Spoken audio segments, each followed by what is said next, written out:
morning.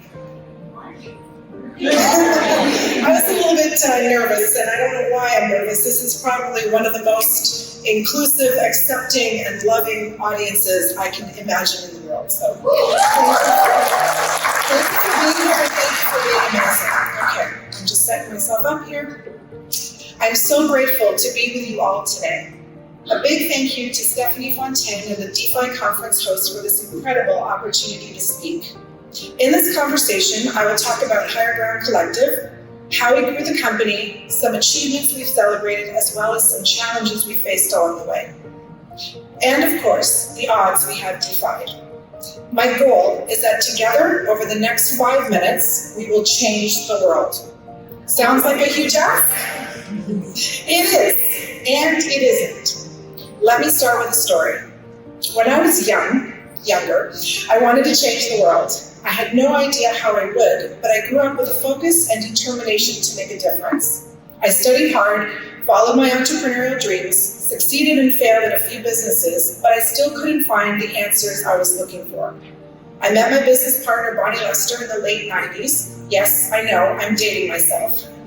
We shared a passion for creativity and a desire to make the world a better place. Having worked at large ad agencies, we faced many frustrations: old boys club culture, strained client relationships, lack of trust, and agencies resistant to new business models. In 2015, Bonnie approached me with the idea of creating a new kind of agency. I signed on board immediately, and Higher Ground Collective was born. We understood that the world was heading towards crisis, and we wanted to use our skills to make a difference.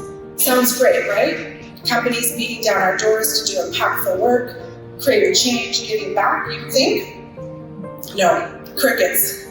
Even worse than crickets were the naysayers. People thought we were crazy. We were laughed out of boardrooms, told repeatedly that businesses only cared about growth, productivity, and maximizing profitability. But they didn't see a way to do good and be profitable. But we kept soldiering on. And here we are in 2024, surrounded by powerful words like social impact, diversity, inclusion, sustainability, corporate social responsibility, ESGs, and the list goes on. The last decade has brought a seismic shift. We've moved from flat-out rejections to a demand for sustainable, purpose-driven brands. Companies now proudly measure carbon offsets and embrace conscious practices. Our language has evolved, the dialogue has expanded, and we're finally taken seriously in boardrooms. Yay. While many companies have excelled in social responsibility, many in this room, others have not. In many cases, sustainability has become more marketing than action. We all have more work to do. At Higher Ground Collective, we help companies build trust, accelerate growth, and embed social purpose into their brand DNA.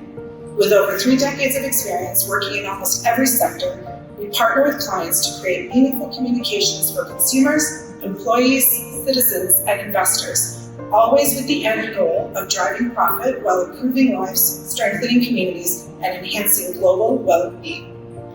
Big ask.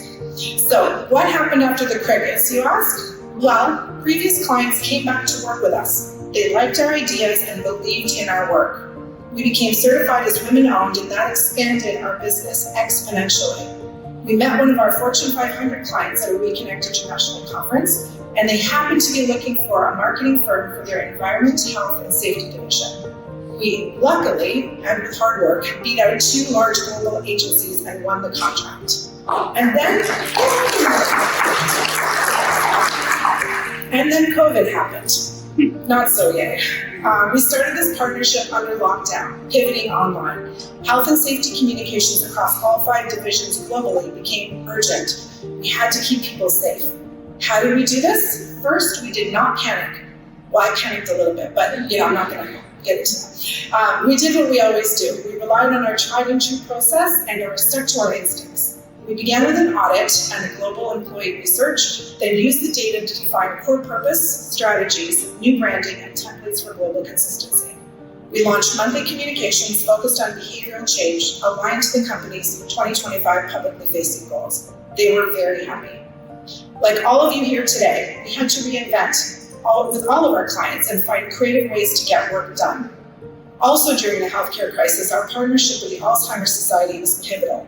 We pushed forward with all marketing plans. We secured a Trillium grant that allowed us to produce 5 short impact films and an integrated communications plan. Our mission? Expose the barriers faced by people with dementia and their care partners, especially Indigenous, racialized, and younger adults in Northern Ontario. This essential work continues. From the start, we've driven projects to tackle critical social and environmental issues. Our unwavering commitment and fiscal discipline have allowed us to reinvest profits into our initiatives. By partnering with corporations, governments, and not-for-profits, we amplify our efforts to create real change. So you've heard a bit about our journey, the odds that we've defied. So let's go back to the beginning. I started out by saying together we would change the world, which seemed like a huge ask. But was it? Every second of every day, each of you makes an impact on your family, your friends, at work, and in community. It's just that simple. Who you are in the world, by virtue of your presence and what you create, changes it. Our time together has changed us. We will go out into the world and bring this experience with us, impacting others and, changing the world. Thank you so much for listening, and I hope you will join us on the